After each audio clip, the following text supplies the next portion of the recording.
Hello and welcome back to the United Devils podcast. Today we're going to be looking back at United's big statements against Watford and Burnley, and potential movements in the January transfer window, and looking ahead to, of course, the big game of the season, United versus Liverpool at Anfield.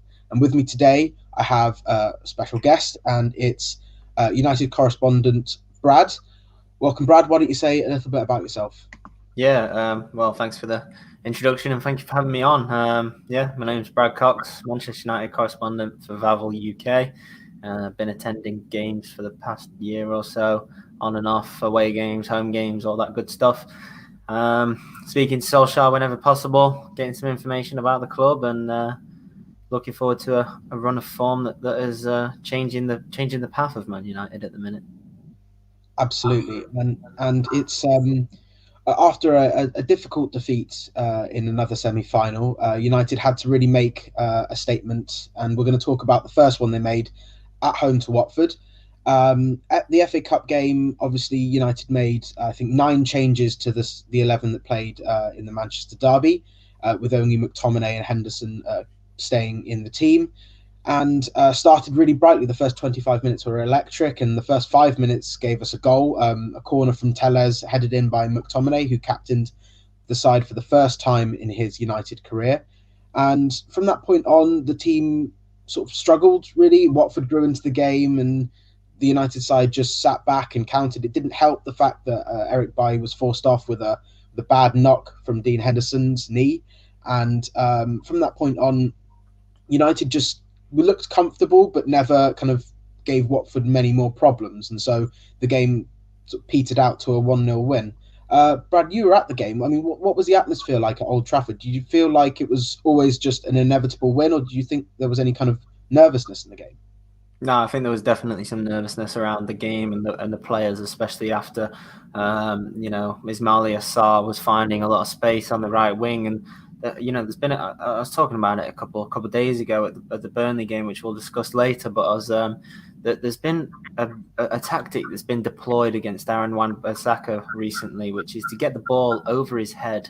And I think Leipzig started this kind of tactic for the other teams, where lots of balls come flying in his way and almost force him to track back or look over his shoulder, as that's become a weakness of his game. And that's exactly what Watford did. They started putting in deep crosses to the back post where Wan-Bissaka is, and they looked dangerous at times. I think shortly after McTominay's goal, there was a volley which from one of the Watford players, which forced Henderson into making a good save. But I think the key to this Watford game was United put out their second team, let's call it, and so did Manchester City against Birmingham. The difference is Manchester City were in control for that entire 90 minutes. They were 3-0 up after half an hour and never really looked like letting Birmingham get into the game. Okay, Watford are a little bit better than Birmingham City, but that's the difference in squad depth. I think United have improved their squad depth, especially on last season, but it's still nowhere near the likes of Manchester City's depth. And to win titles, that's what you have to have. And you said, was there any nerves? I think towards the end, it didn't really look like United were going to see it out. It looked like it could have been headed for extra time. Watford were on the attack for majority of that second half, especially in the final third of the game, pouring in crosses, and they nearly pulled one back towards the end. So I think there were some nerves around, and I think it was a relief for the team to come out with a 1-0 win. But like you said, started well, but didn't really capitalise. I mean, you had Daniel James, who I thought played his best 15 minutes and then died off. I think the key to that would have been to build on that 1-0 scoreline, get another, and then get a third before half time, and then you can look at resting some players ahead of that Burnley game. Solskjaer had to bring on Rashford and Martial in the 65th minute, and even then they didn't push on for a second. So I think it was more of a relief for Manchester United and Ole Gunnar Solskjaer to go through to the next round, and like you said, they got a big one.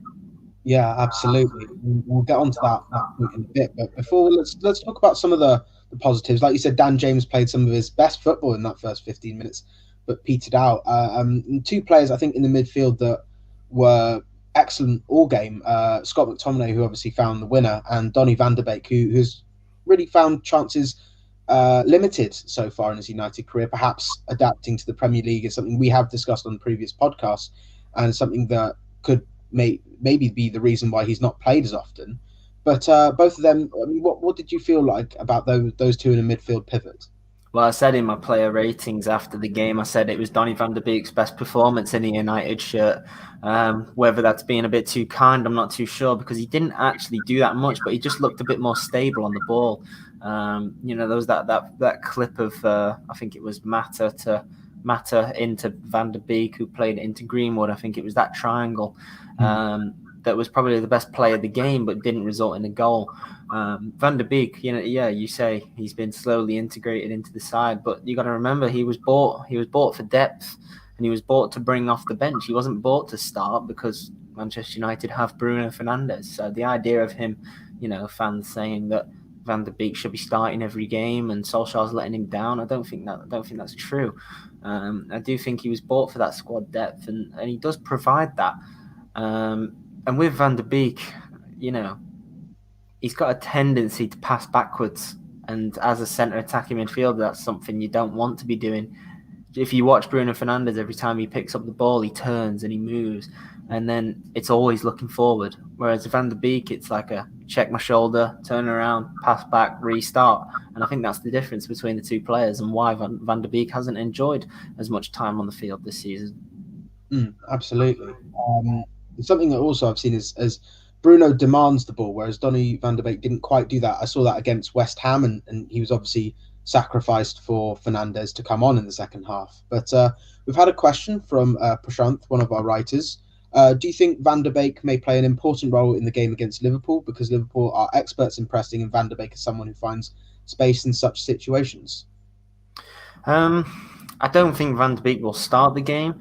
I think towards the end of the game, depending on how it's going, maybe it's 0-0, or if Liverpool are 1-0 up and with 20 minutes to go, I think Solskjaer has no other option than to go for it. I mean, I think Manchester United fans would rather lose 2-0 and try and get an equaliser rather than settle for a 1-0 loss, which is similar to what they did last year at Anfield. They started pushing for that equaliser, and then Mohamed Salah got the dagger in the final minutes. But it was better because United really took the game to Liverpool last year. So as for Van der Beek, I think that might be the time where he could do well. Say he comes on with the last 20 minutes looking for a bit of a creative spark, and like you said, Liverpool do press high, and that's probably when their pressing will have died out a bit, because of the high press. You don't really know how long you can keep that up for. That's a tough ask for any team, is to keep up a high press for 90 minutes.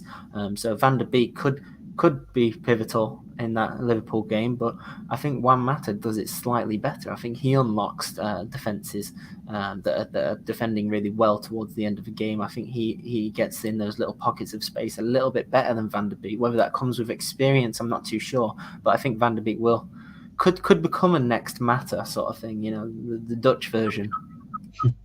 I couldn't agree more, actually. Yeah, I think Mata, because of his versatility in the way he can play on the wide right technically, but I mean, obviously the lack of pace is an issue, but off the right or down the middle, or even in a deeper position, we saw when he came on a few times last season. I mean, it's something that certainly Van der Beek can learn from, and he's obviously got an excellent mentor there. So it's something we can definitely look into, and certainly something that Van der Beek could adapt to in his United career. But we'll move on quickly to the draw, and obviously in a draw where there's still plenty of teams available, guess who we managed to get, and it's Liverpool at Old Trafford on the following weekend. At the time when we make jokes all the time about Manchester City getting an easy draw, but them, Chelsea and Tottenham have all got lower level opposition. Obviously, it's no need to compare, but it certainly is another statement maker there if we can beat Liverpool at Old Trafford in the FA Cup.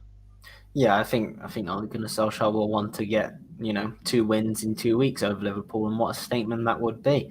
Whether they get that will be a different question.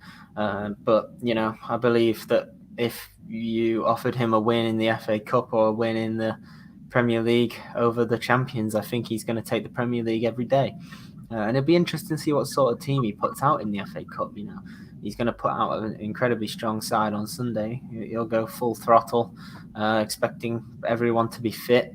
And I think he's going to have some tough team selections. But, getting Liverpool twice in 2 weeks might give United the boost that they need at the minute, scraping past Burnley. And who knows what a 1-0 win away at Anfield to break that record, that astonishing record that Liverpool have at home in the league. To break that, I think, would give that Man United side incredible confidence. Absolutely, and it is perfectly poised. That game is that if Liverpool win, then they end United's 22-game unbeaten run away, which, I mean, obviously began last year at the defeat at Anfield. Or United win, they go 6 points clear, and they beat Liverpool's 4-year unbeaten run at Anfield in the league. And it's so perfectly poised that really the team that wins makes a massive statement. If Liverpool win, they go top. If United win, they go even further ahead. So it's a fantastic game to wait for. And obviously, I think every United fan is nervous for it.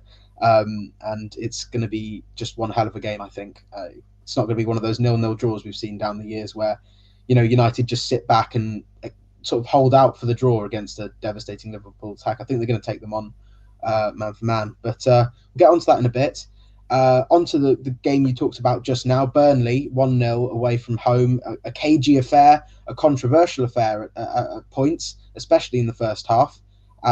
United made almost whole-scale changes with only, I think, in fact, no player was actually kept from the team that played against Watford, but they started in an interesting fashion because Burnley's long balls caused them problems, like you said, with Wan-Bissaka getting bullied by Ashley Barnes. But United's possession did look quite strong when they got it in wide positions, but Rashford did struggle to make an impact on the right, and Fernandes barely got involved, but Pogba and Matic controlled the game well, I think, and Cavani had a few good moments. Martial, again, a few good moments, but no real final product until a controversial moment at the end of the half where Maguire had a goal disallowed, and even before then, Cavani was fouled in the edge of the box, and the referee took it back to a potential foul by Luke Shaw, which they gave a yellow card for. I mean, what was, for that first half, what were your takes on those two decisions, starting with the Shaw one? Well, as soon as I saw the Shaw one, I thought he was going to be sent off immediately, mainly due to the Burnley players' reaction. From where I was sat at Turf Moor, you're quite high up, and we see the same view as the TV does at Turf Moor. So I was high up, and it was on our side of the pitch. So the reactions of the Burnley players made me believe that it was a bad challenge. But after seeing some replays, he does get a little bit of the ball, and I think in the end that's what saves him from red. Controversial, very, very controversial, because then Man United go up the other end and Cavani gets brought down, arguably should have been immediately sent off. And had Robbie Brady been sent off, I believe they would have gone back and sent Luke Shaw off instead, which would have been unbelievable scenes, really, to rule out a red card for one team and potentially a goal scoring opportunity from a dangerous free kick, to take it all the way back, send off a Man United player, and give Burnley a free kick. I think there's a little bit of a loophole there in that VAR decision there, because technically that play never happened. So if Robbie Brady really did do a nasty challenge on Cavani, he could technically get away with it. And, if he broke Cavani's leg or something horrible happened, like it was a terrible tackle, then he'd have been punished free, which is just crazy to me. I really don't understand how that can happen. But I think in the end, they just kind of said, right, you're both getting yellow cards. Let's move on with the game. And that's what they did. Well, it's exactly the scenario with Van Dijk and Pickford that that Michael Oliver said recently that he got wrong. He said he should have looked at the off the ball incident, but they were looking at the smaller picture instead of the bigger picture, which was that off the ball foul by Pickford resulted in it was a horror challenge from Van Dijk. But I mean that is a big point that I think they do need discussing. It does show that VAR is still not the finished product. There are still some issues that need resolving. We've just had another question from Harshil. Do low block playing teams like Burnley prove that Manchester United need another creative and fast player in Jadon Sancho? Something that was obvious that Ole Gunnar Solskjaer wanted a right winger. Dembele, Coman, and Sancho were all the options looked at in the summer. I think even Douglas Costa had a glance before being rejected, but they signed Diallo, who is now training with the first team after confirmation earlier this week. Brad, what do you think? Do you think that Sancho has to be signed because United do need to help on the right-hand side? Or do you think Diallo can just make the impact that we've seen with certain players being signed from a young age and breaking straight in? I'm not too sure whether Jadon Sancho has to be signed. I'm not sure if he has to be the right winger that Manchester United need.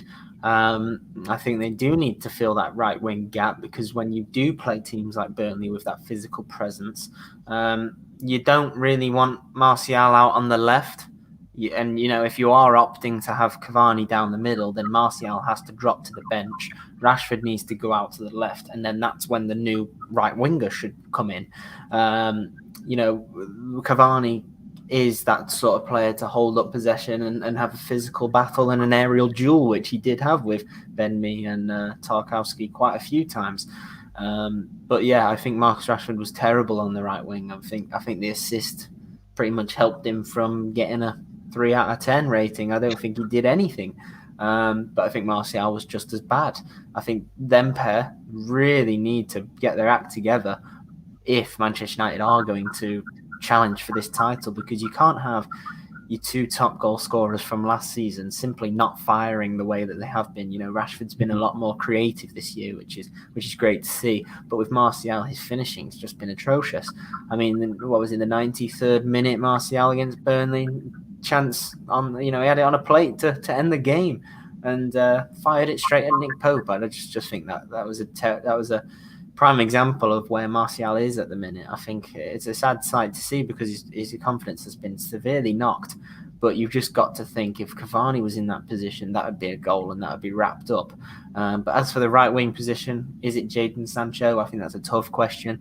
I have no doubt that Jadon Sancho would improve Manchester United's squad, but you got to think of the finance. You got to think of how much it's going to cost, and is that 120 million worth being spent on one position? Or is it worth bringing in a centre-back and a right-back for that position?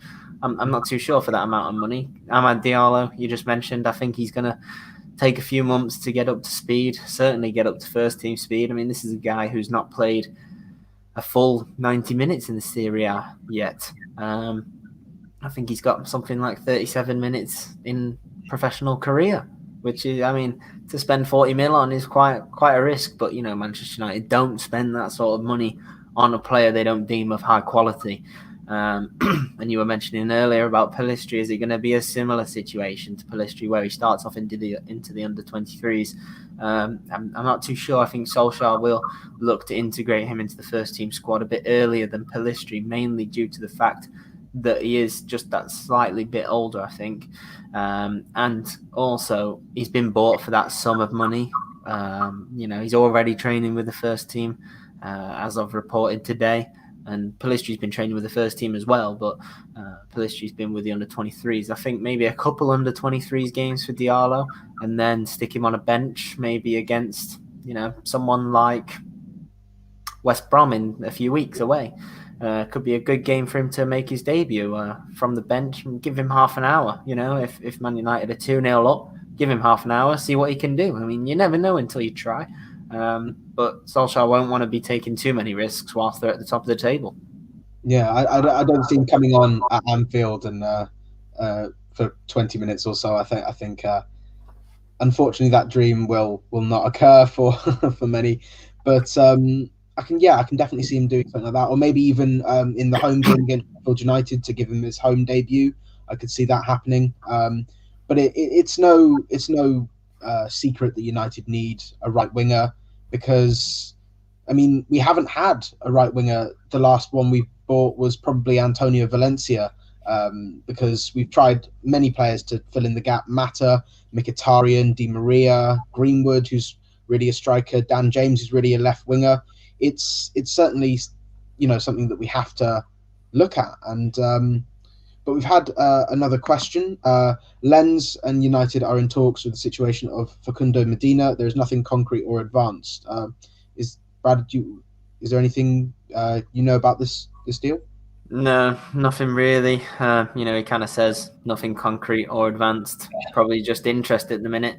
From the United scouts, it won't be contact between the two clubs. It'll be the scouts that are filing that report about that player. So no, not much to add there.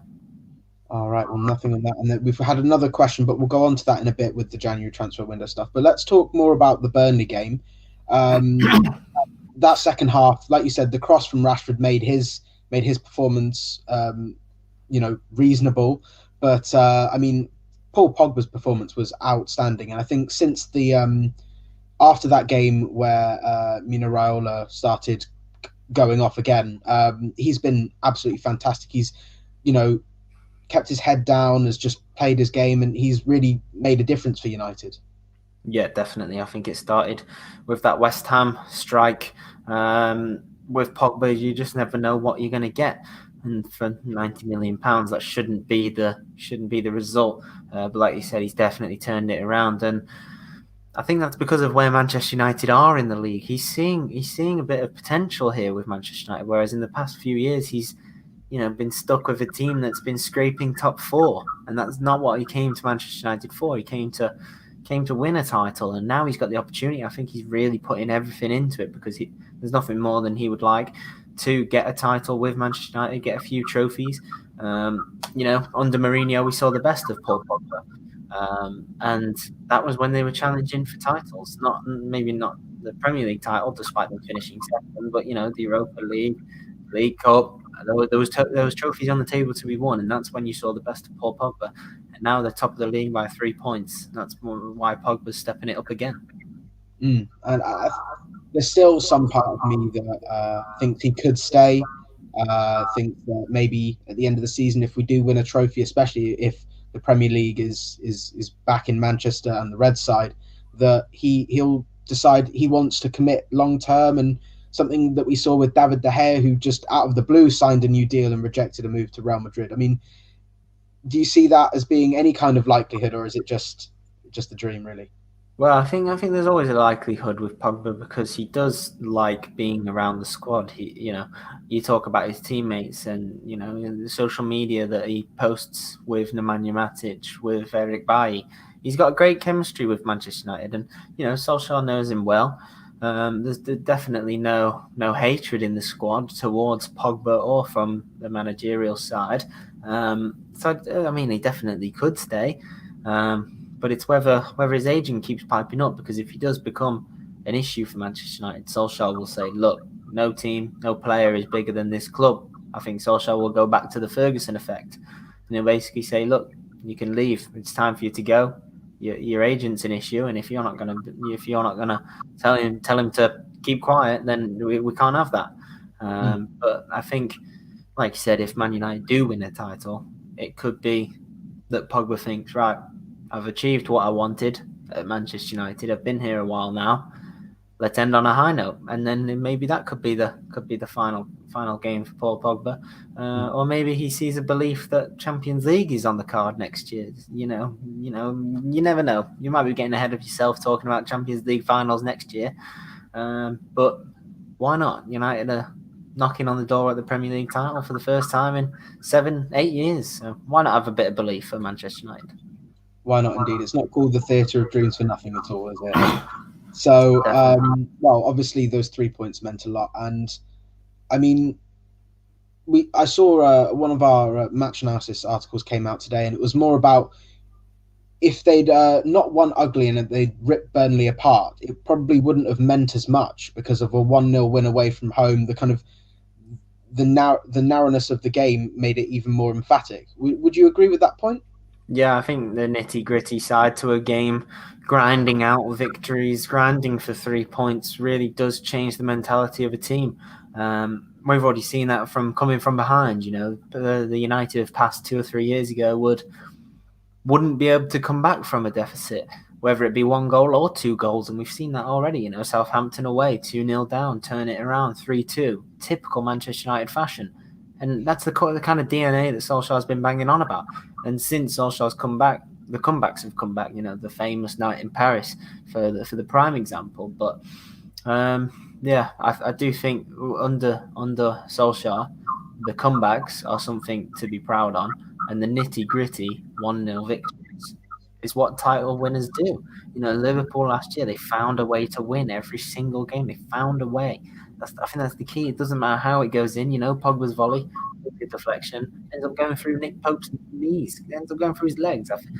You just find those ways to win when you're up there at the top of the Premier League, and you find those ways for 3 points. And if you can keep doing it, you'll win the league, no doubt. But it's those games where you start 0-0s, and you can't get that winner. That's when you start to drop away. 3 points is 3 points, whether you win 9-0 or 1-0. Yeah, and especially if you win 1-0 and all the rival fans start hating and start saying everything is a conspiracy. That's when you know you're back, really, isn't it? Yeah. But we'll talk before the Liverpool game. We'll talk about obviously the January transfer window still open for a good 2.5 weeks, and with players coming in, also players could be coming out. On the Watford game, there was a certain audition maybe for the likes of Williams, who's been linked with a loan move away, and same for Lingard. Nice were the most recent team to be linked with him. Ayush has a question, or rather a statement. Manchester United are looking to permanently offload Marcus Rojo, Sergio Romero, Andreas Pereira, Diogo Dalot, and Phil Jones this month. Do you see all those players leaving the club permanently, or do you see maybe certainly the loanees like Jallo and Pereira, who are in Serie A at the moment, maybe staying till the end of the season? But the other three, certainly, do you think they could leave permanently? Yeah, I think there's always room for shipping off dead wood. Solskjaer's not been afraid to call these players dead wood before. I think the likes of Rojo do need to move on. Lingard, it's a tough one with Lingard because he has had a tough life off the field. He's had some personal issues, and whether Solskjaer just wants to keep him happy and keep Lingard in the good books, I'm not too sure, or whether Lingard would like to move abroad. I'm not sure if that would suit him personally, considering he's got a young child and some family members have been ill, unfortunately, for Lingard recently. So it's tough times. But yeah, the likes of Dalot and Pereira, I've not really seen how they're doing in Serie A, but I wouldn't be surprised if they do end up going on a permanent. But yeah, the outgoings need to happen because of the wages that they're on. I mean, Marcus Rojo, God knows what he's earning, 100k plus probably. When was the last time we saw him? Phil Jones, similar position. When was the last time we saw Phil Jones in a Manchester United kit? I think it was Tranmere away. Was indeed, yes. And if he can only get an appearance against Tranmere away, then I don't think he's going to be playing much longer for Manchester United. Yeah, well, maybe they're trying to let him have his tribunal at the end of the season, because it will be, was it 10 years at the club at the end of so maybe it's that. But I mean, certainly, I think another thing is that they need to fund any kind of movement in January by getting rid of players first, and we've seen that every summer. We saw Lukaku was shipped out before most of the big deals could be done. Only Dan James was signed, and then everyone else came through, and I say everyone else, the other two players came through that summer, and the same could be said for last summer when Sanchez left. That was $500,000 in wages gone every week, so that was something that was beneficial. But I mean, this summer, I mean, we did our poll earlier today, and it came out with the results of looking for a backup right back, obviously with Williams set to go on loan and Fosu Mensah already leaving for Bayer Leverkusen, and obviously Dalot on loan. So Max Aarons has been the only name that's been circulated at the moment, but obviously nothing concrete. It's just an interest, but no contact has been made, as you said earlier. Would you see him joining United, or do you think there could be other options they would look for? I think Max Aarons would suit Manchester United. It's whether Norwich will sell him for the price that Manchester United want to pay. You've got to think Max Aarons will be used as a similar tactic to Tellers to improve Luke Shaw's game. And United only paid 15.8 million for Alex Tellers. And I think Norwich are going to want, I think they're going to be looking for 30 mil plus for their star right back, because Emi Buendia to Arsenal, they're looking at 40 million plus. So for a right back, it's not going to be cheap. And I don't think United are willing to spend that amount of money, considering they paid 50 million for Wan-Bissaka. Why would you pay more than half for his backup? Don't really think that's going to happen. I don't think Williams will leave. I don't think he'll go out on loan. I think Solskjaer wants to keep him at Carrington. I say Carrington, the Aon training complex. I think he'll want to keep him there, especially with the Europa League. I think there'll be some good chances for Williams to get some time again and get some minutes under his belt. And you got to remember, Williams is United through and through. Grew up around Manchester, whole family Manchester United fans. So I think Solskjaer will want to keep him there and build him. He's a young lad, got a lot of potential and hunger in the kid. So I do think he will stay. I don't think he'll go out on loan, despite a loan move probably being pretty good for him personally. I think it would be a good choice for him to go out on loan. But my gut is saying that he'll stay at United and he'll get minutes in the Europa League. So you'd say that Williams staying at United would mean that, say, another right back wouldn't be looked at, maybe even Tariq Lamptey, who's been linked with moves away to Chelsea, well, back to Chelsea, and actually Bayern Munich as well. But then there's also maybe Bruno Perez of Roma. Yeah, well, I believe. Let me have a look. I believe that Lamptey signed a new deal today with Brighton. I think he signed for 5 years till 2025 or something, which is often the sign of he'll be leaving in a year, because you get more money if you sign a new contract, because then the team that wants to buy Lamptey will have to buy out his entire contract with the club, which can add 10 or 15 million onto his price tag. So whether that's the tactic Brighton have gone for, or whether Lamptey actually wants to stay at Brighton, is a different story. I'm really not too sure, but that wouldn't surprise me. Lamptey, I think, would be a great signing for Manchester United, but I have no clue if he's even on United's radar. But yeah, to be looked at by Munich and Chelsea let him go for such a cheap price, I think they'll be kicking themselves with that one, just like they probably kicked themselves with Kevin De Bruyne and Mohamed Salah and the rest of the players that Chelsea let go.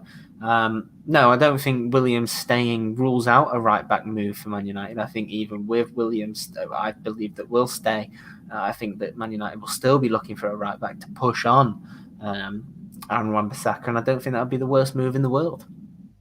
Absolutely. Well, obviously there was the option of Kieran Trippier, but that has now been terminated. Obviously, his appeal has been rejected for his betting ban, and he's going to be banned until the end of February. So that is a shame for him.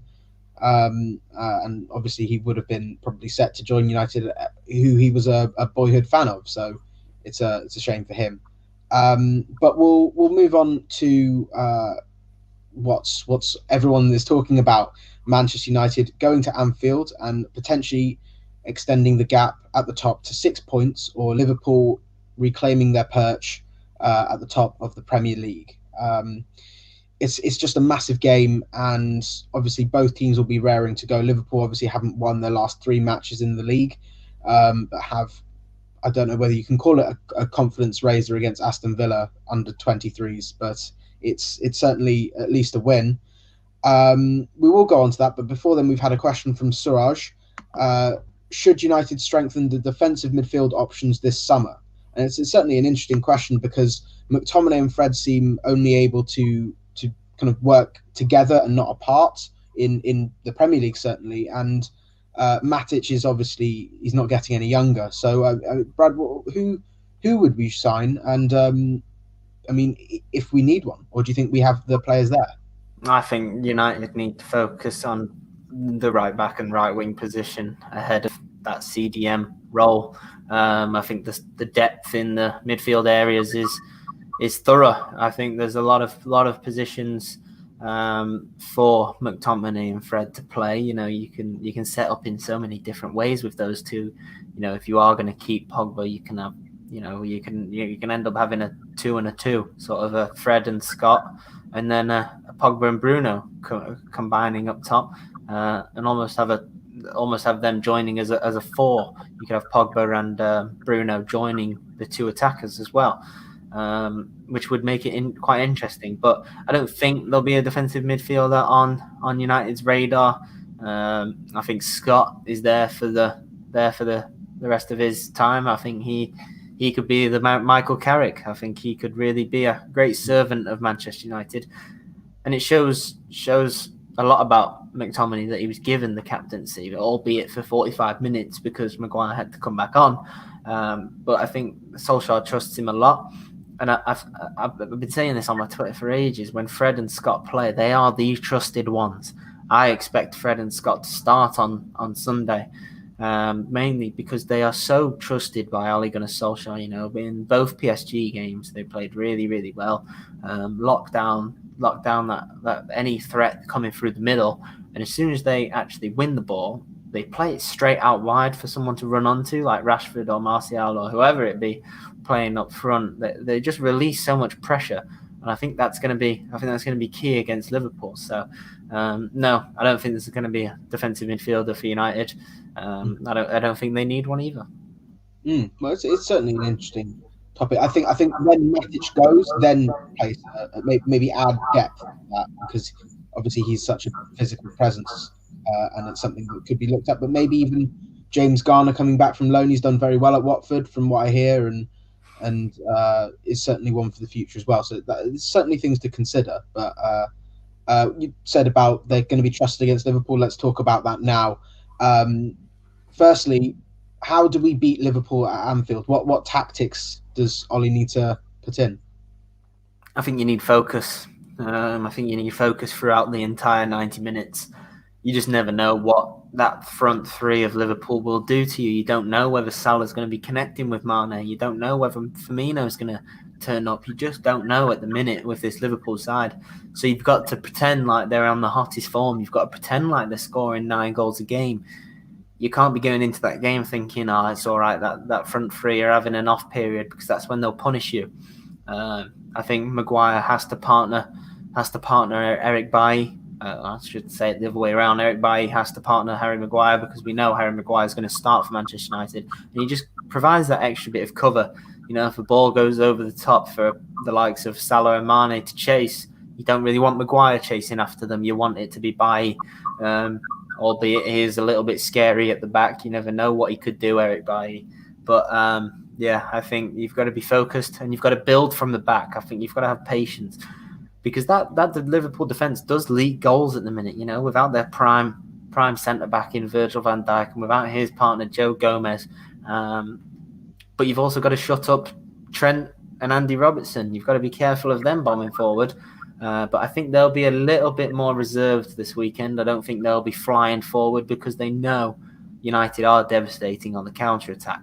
And without those two, the central midfield centre-backs could be Henderson and Fabinho. Yeah. So, it could be a tasty centre-back partnership for the likes of Martial, Rashford and Cavani to attack.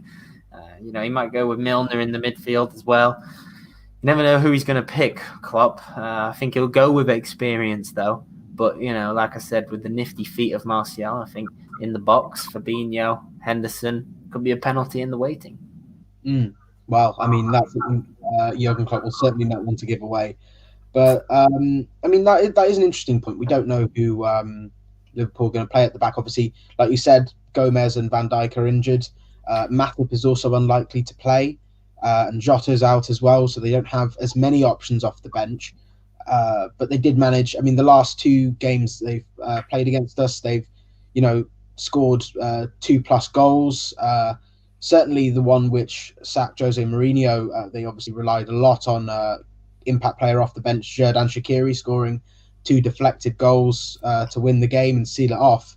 But then when we were pressing for the win, like you said earlier in the game last season, then Salah just got a ball straight from Alisson and finished it past David De Gea. It's obviously that United, I think, need to score first. They have to score first, because if Liverpool score first, they could just ruin them on the counter attack, I think. And so it's about setting up that team right. And you mentioned Rashford, Cavani, and Martial. So you would still start Rashford on the right after what was kind of a quite poor performance against Burnley. Yeah, it was a poor performance, but I think that is the best front three that Manchester United have at the minute. You know, Greenwood's just not the same player. I'm not too sure what's happened to him, but he's just not in fine form. And we've already passed the Watford game, but he played against Watford down the middle in his natural position, and it looked anything but natural to him. He didn't look comfortable at all. And I've always said a sign of a striker that's lacking confidence is going out on the wing. He starts drifting out to the right, and that's what Greenwood did. He just lacks that confidence. And I actually asked Solskjaer about Greenwood, and I asked him about where he was supposed to play against Watford, because he started off down the middle and then ended up drifting out to the right, like I said, and he kind of just brushed it off. He just started saying, like, "Oh, Mason, blah, blah, blah." And I was like, "Yeah, but why?" And it was just kind of, I think Solskjaer does think it's a confidence issue. He didn't say that to me, but he just said, yeah, he thought that game was important for Greenwood to get some minutes, and I believe that's true. But he's not ready for a Liverpool game. When Manchester United are top of the table, he's not ready for that challenge. However, I think Cavani brings that experience, and when Liverpool beat Manchester United last season, Martial had a great chance to equalise, and he fired it over the bar. Those are the sort of chances you can't be squandering if you're going for the title. And I think with Cavani, if he was in that position, Cavani would score. And I think that's what Cavani's going to bring on Sunday. He's going to bring efforts that are really going to test Liverpool, and I don't think he'll miss them if they come his way.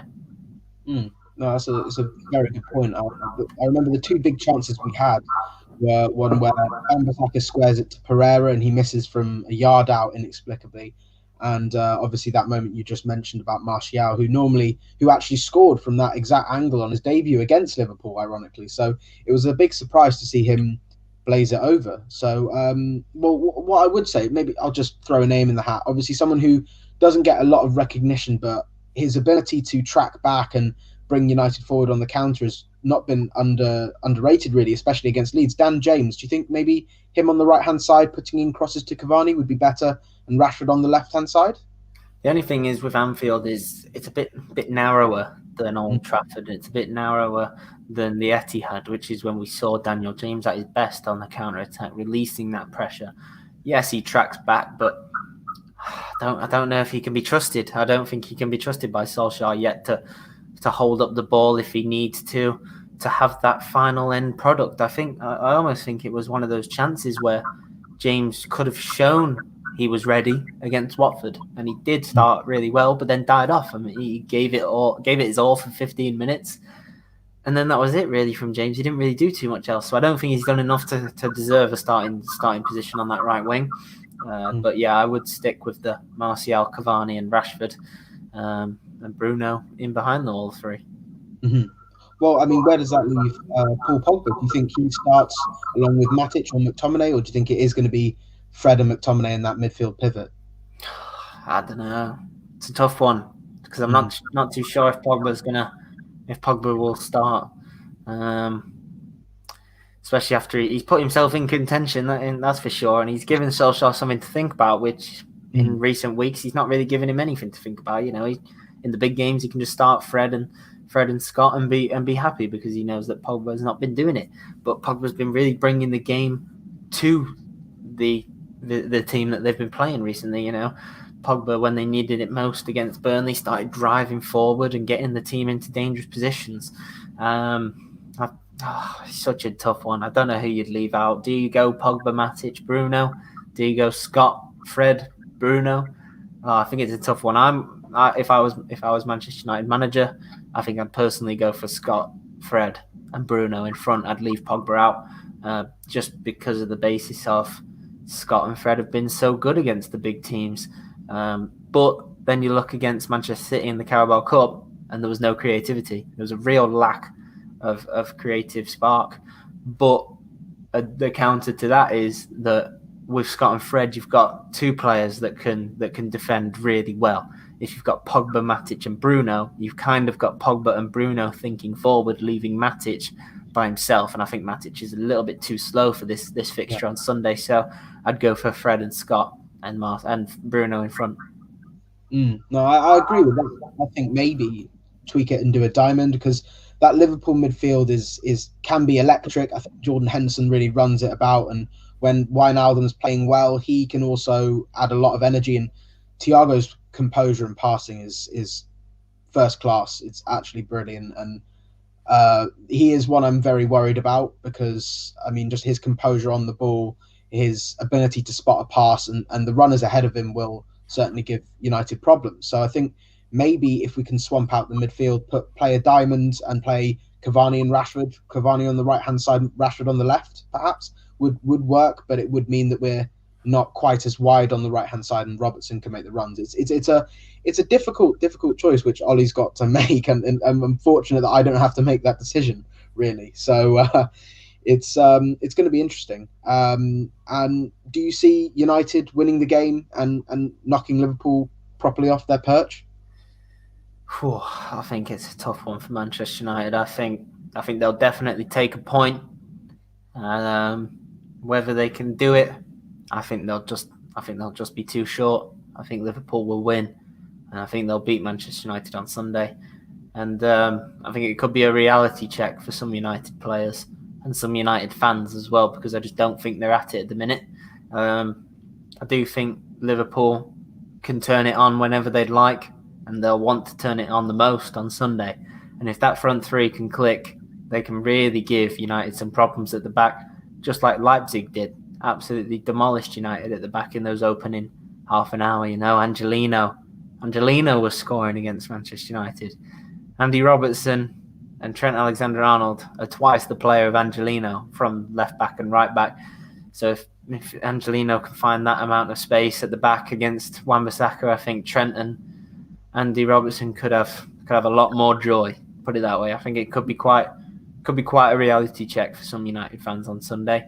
But at the same time, you never know what Manchester United can do. You never know whether they'll be clicking with Bruno, with Rashford. If Rashford and Martial turn up and they bury their chances, they could beat Liverpool 2 or 3-0.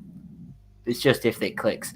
And I think it's a tough one, but I do think Liverpool will beat Manchester United on Sunday. I'm going to try and be a little bit more optimistic. I think there's a chance for United to hold in, and I think the fact is there is a lot more confidence in one side than the other. But obviously Liverpool know they've been in these positions before and know how to get out of them, or rather get back into the positions they want to be in. Whereas United, historically under Solskjaer, have struggled to, when the chips are down, to make the games count. We've seen Sevilla, City twice, Chelsea. It's been tough, and they have to get past this mental block, which is obviously preventing them from getting into finals, getting them into capitalizing when teams drop points. And we are starting to see an improvement in that. And it's just whether the team can put out a performance, which honestly, I mean, the fans need and the team needs. So it's about that. And I could see a draw. I could see a 1-1 draw where I think both teams would probably take it, depending on the result, depending on the performance, really. If United go all gun-ho and concede a late one, they'll be certainly disappointed like they did at Old Trafford last season. But if, say, Liverpool are banging on the door last 10 minutes, United are holding on, they'll take a point, and Liverpool will know that 4 points is, or rather 3 points is better than 6. So it's it just depends on how the game goes and who turns up and who doesn't. So I'll go for a 1-1 draw, but there's always a sense of United could do something fantastic, or they could do something really horrific. We still don't quite know how good this team really is, so this is going to be a big marker for that. But and of course after that, midweek they go to Fulham, and it's another away game if I'm not mistaken, and it's one that, well, certainly Tottenham found difficulties at home. Do you see, how many changes would you expect to see from the team that you predicted against Liverpool to the team that goes to Craven Cottage? No, I think it depends on the result. I Yeah. think if Manchester United do lose, the Fulham game turns into a must win with conviction. I think Mm. if United do lose to Liverpool on Sunday, I think he'll put out a strong side again and he'll correct any mistakes he got wrong. He made against Sunday with the team selection against Liverpool. So I think it already is a must win. Fulham away. Away form needs to continue. But I think he'll be looking at the FA Cup straight away. I think, he always says take one game at a time. But I think if United lose on Sunday, he'll be looking for revenge in the FA Cup, and he'll already be thinking towards that one. So I think there could be some changes. I think Daniel James could start against Fulham. Maybe just run at them with a bit of pace and see what can happen. But yeah, I think it all depends on Sunday's decision, Sunday's outcome.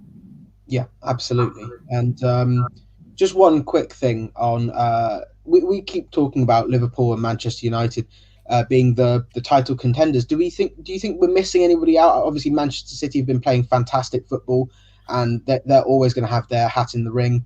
But do you think maybe should we still talk about Chelsea and Tottenham and even Aston Villa and Everton, or do you think they're too far gone? No, I don't think they'll. I don't think they'll enter the race. I think it's Liverpool, United, and Manchester City. But I've got a firm belief that Manchester City will win this league this season. I do think they'll just pull it out. They're due a good run of form, and they've started a good run of form. And they can also prove that they've beaten some of the top six this season. They've beaten Chelsea with ease, and Manchester United are yet to get a win against the top six. This team lost at home to Arsenal, albeit different times, but the record still stays that Manchester United have struggled against top six this year. City doing well yet again, and Tottenham. Yeah, I think after last night, I think things are just going to go from bad to worse for Tottenham. I could see them dropping off quite heavily. As for Everton, Villa, nah, it's not going to happen. I think they'll be looking for top four, if not Europa League. But yeah, I think Manchester City will win this league. Thank you. On the back of that, just one final question. Obviously, I said that because of a paper report by Paul Merson, who said Lampard should be given time. He's not worked with world-class players, and he should be given time to see what's going, and he could still be a title contender. So do you see that there is would you say that there is a bias towards Lampard or particularly English managers? And we've seen with Ole Gunnar Solskjaer, who's always one or two losses away from the sack. I probably wouldn't say there's a bias towards English managers. I would say there's a bias against Manchester United managers. I do think it's Manchester United managers that get the heap of the abuse and the criticism, because that's just how it works. When you are one of the biggest clubs in the world, I think that's just what's meant to be. And the thing is, with Frank, I still think he could get it right. He spent 300 million, but if you remember, Manchester City did that when they first got their money, and it took them 2 or 3 years to gel and get properly used to it under Mancini. And they got it right in the end. So I think Chelsea could be in a similar position with Frank if they stick with him. It's if they start chopping and changing that they'll be in trouble. That's a very good point. Thank you very much. I'm afraid that is all we have time for this week. Thank you for listening, and thank you to Brad for joining me. It's been a pleasure talking to you, mate. Yeah, it's been great. Thank you very much for having me on. Pleasure, and hopefully we'll both be looking forward to some positive performances in the next few weeks, and maybe, who knows, a dream win at Anfield. We can only hope. But if you have any questions or topics next time, please comment below on the live poll or on the YouTube video.